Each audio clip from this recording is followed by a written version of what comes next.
What did many of us do Saturday mornings before the likes of the internet and excessive weekend working hours? Well, apart from that, we watched Saturday morning TV. This is in response to Sarah's bird appeal. Saturday morning TV was like a variety show, an entire channel of variety stuffed into its own programme and poured out to anticipating viewers, usually in a live fashion. Oh, let that gas out, because it won't go off unless you've got any airing, because it's a big air horn. When you're ready then, a bit stupid. It comes right, yeah. Apart from swap shops, gophers, comedy sketches, This Guy, and Yvette Fielding's Guess the Girth, we had phone-in games. These were games that us common viewers could phone in and play live to the nation. In effect, one of the first streaming services. The majority of us would sit there and watch some kid desperately try to navigate their way through a game, either by shouting controls down the phone, or if you had a digital keypad-equipped phone, by using your phone's buttons. Cutting-edge stuff. If you played well, you might win a prize. Stand by, the star prize is a fabulous Performer 630 computer! But as you can imagine, this was rarely the case. For starters, you needed to have your landline, and bear in mind this was before most people had a mobile, in view of the TV, so you could see what you were doing. But even then, you had to deal with the god-awful lag. Good, a bit late with that one, Alex, a bit late there. Roblox players wouldn't know what to do with themselves. The games were varied, but one most of Europe will likely remember was Hugo the Troll, and I say Europe because although we witnessed this little character in the UK a few times, he was infinitely more popular in other European regions. For us, you probably remember him from Series 2 of CITV's What's Up Doc, airing from the 4th of September 1993 onwards. Computer games. You've heard of Sonic the Hedgehog, you've heard of Mario the Plumber, I'm sure you're familiar with Zool, the Lemmings and Cool Spot, but I want to introduce you to a brand new character now. This is What's Up Doc's own computer character. His name is Hugo the Troll. You're going to be seeing a lot of him in the future. Here he is. Don't delay, I'm ready to play. Let's go for the top without a stop. But his history goes further back than that.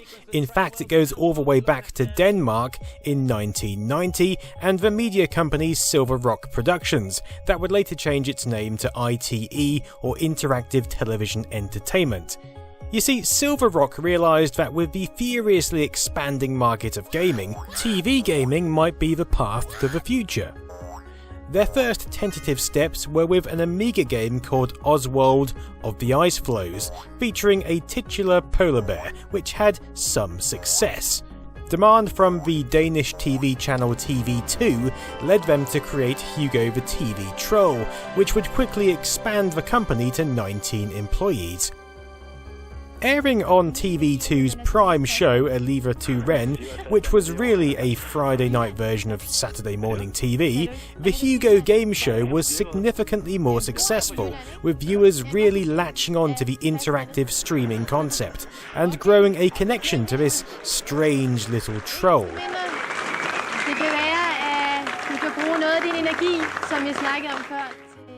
Establishing convention, lucky callers would control Hugo using the digits of their phone in a bid to win a prize.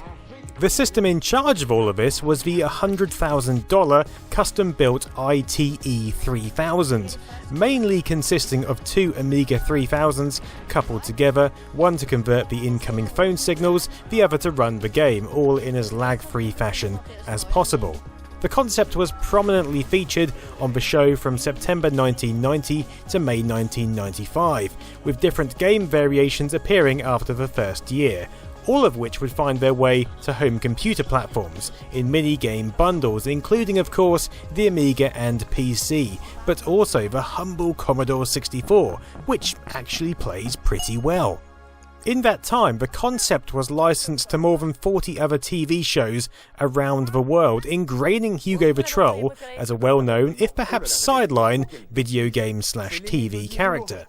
During 1992 in Spain, a whopping 25% of the population regularly tuned in to witness this guy being streamed to the public, which is pretty staggering. American viewers may have also got a glimpse of him through domestic Spanish channels. Over in Sweden, Hugo's show was declared the best rated children's presentation ever, and over in Brazil, 1.8 million people were calling every day to the Hugo hotline.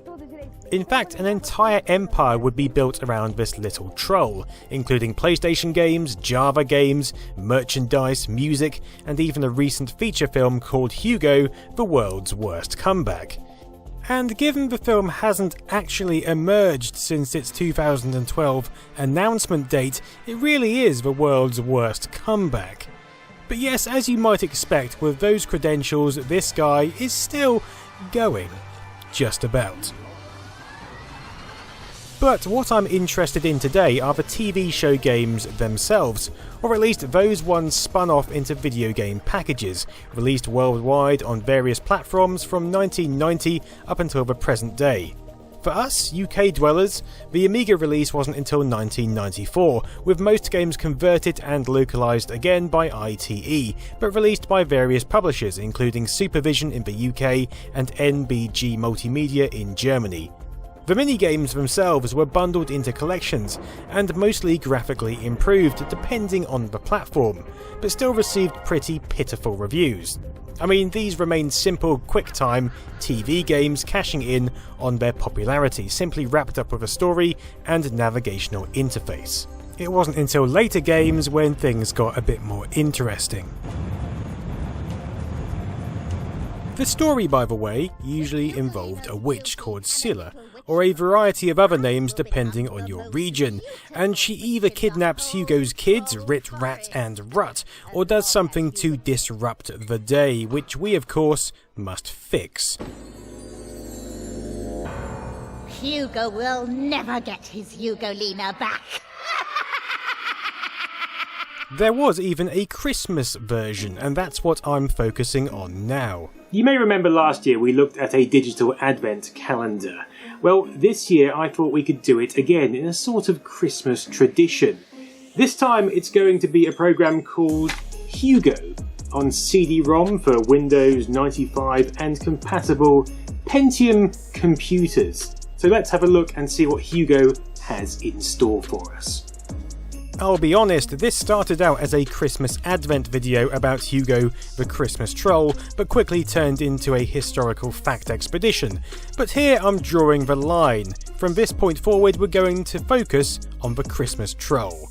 More specifically known as Hugo Winter Games, Hugo PC Calendar, or in my case, Hugo's Interactive Christmas Calendar, this was a program that could be picked up alongside your lightweight shareware titles in PC World or even on a cover disc, hence the flimsy lightweight appearance of my copy.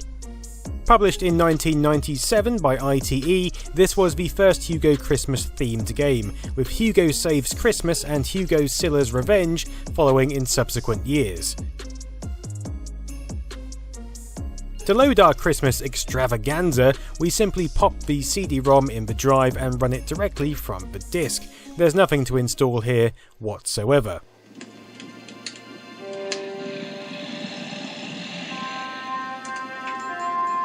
Initially, we're greeted with an intro sequence showing Father Christmas snoozing in his warm home.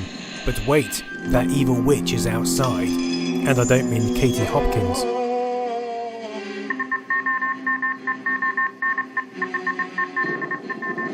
Of course, only Hugo, the plane-flying troll, can save the day and Santa's village, and so we begin.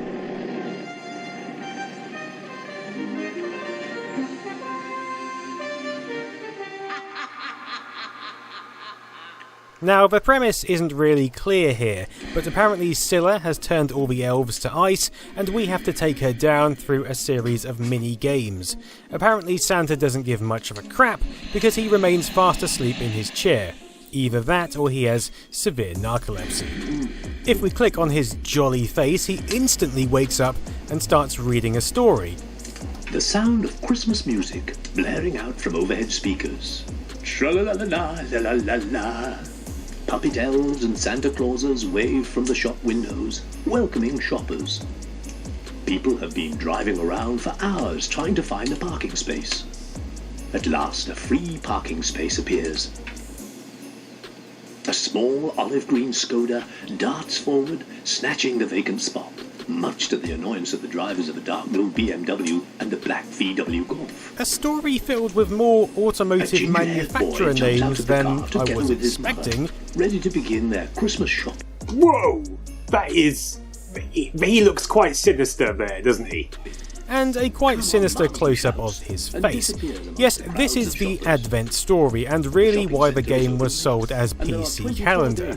We can flick through each day of the story using the icon to the top left of the screen, but we'll come back to that later. At the end of each segment, he passes out as quickly as he wakes, and we're left to explore the house. Would the mama tell how I became the real Santa Claus? This is where the bulk of entertainment takes place. Each area has a number of mini-games, and if we click, we're launched straight into the action. Most of the mini-games we'll see are unique to this release, but the ones in this initial room are all taken from the TV show. From present catching to snowboarding, you even get the original phone direction buttons appearing on screen, although you can just use the arrow keys to control. Another TV game is this sleigh affair, requiring you to jump at a specific time. You get a good time allowance to make each jump, demonstrating how they got around the lag issue on the show itself. Various animations appear throughout, and sometimes the action changes, requiring a different strategy. There doesn't seem to be a goal to these games other than to get a high score, although that's likely because I didn't put much time into them. Anyway, let's head to the hallway. Here the games get more puzzle oriented, such as closing all these drawers or moving the cogs around in the clock in order to make sure the time is right, although how we're supposed to do that without actually knowing the time is anyone's business. You can find a puzzle when the cursor turns to a question mark, then once you've successfully solved it, you get a thumbs up instead.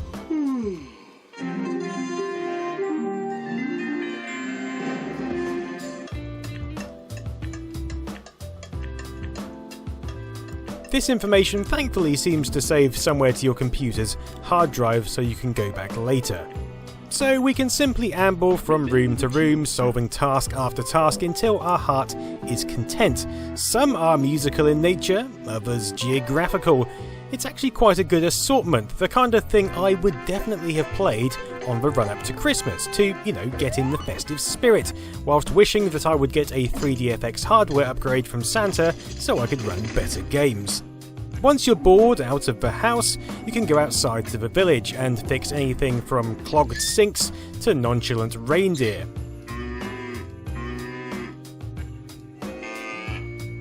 But the trick is, you can go straight to the Christmas tree in the middle at any time and take on the witch. Simply hit her with 3 snowballs and she's down and frozen into a block of ice.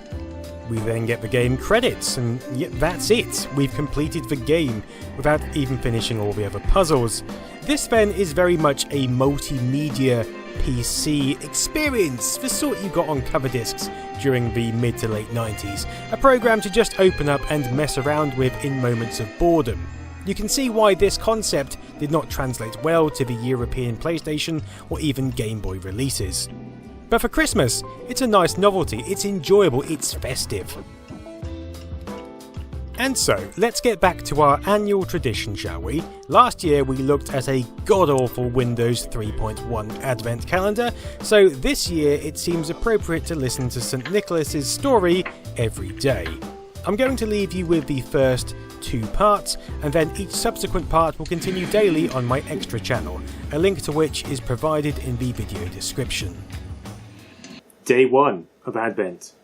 The sound of Christmas music blaring out from overhead speakers. Tra-la-la-la-la, la-la-la-la. Puppet elves and Santa Clauses wave from the shop windows, welcoming shoppers. People have been driving around for hours trying to find a parking space. At last, a free parking space appears. A small olive green Skoda darts forward, snatching the vacant spot, much to the annoyance of the drivers of a dark blue BMW and the black VW Golf.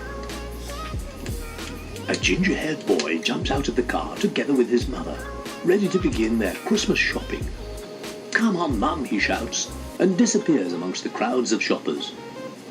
The shopping centre is open late, and there are 24 days left till Christmas. Nevertheless, people seem stressed. The shop assistants look tired and weary amidst the general atmosphere of chaos. "Mum, I want all the toys in this shop." Would the mother of Cynthia Barnes, age 7, please come to the perfume department? Thank you. "Buy now, pay later." "We can't afford that. Find something cheaper. Jingle bells, jingle all the way." The ginger-haired boy notices Santa Claus and bounds towards him. He pushes everyone else aside, landing with a hop in Santa's lap. "Ho, ho, ho, what do you want, little boy?" "An ice hockey stick, but you're not the real Santa, so you can't grant my wish." "Oh, yes, I can. Let me tell how I became the real Santa Claus." Day number 2. A long, long time ago, before Santa Claus became Santa Claus, his name was Rumble. He was just a little boy who lived with his parents at their manor farm. It was the biggest of all the farms in that part of the country, except perhaps for Santa's farm and a few others. Rumble's father was a very fine and highly respected elf. Many of the townspeople worked at the farm. He was a true manor elf. Rumble was an only child, so it was always assumed that he would take over the farm after his father. Rumble, however, found it hard to live up to this heavy responsibility. He didn't do well at school and repeatedly failed his exams. The town where he lived was a real country town. Just outside its limits was a lake. In the summer you could go swimming there, and in the winter it made an ideal skating rink. Rumble was a good skater, so good in fact that he spent all his time playing ice hockey in the hope of someday turning professional. His father strongly disapproved of these plans. This was Hugo's Christmas CD, and I'll see you on the other side. Thanks for watching and have a great evening.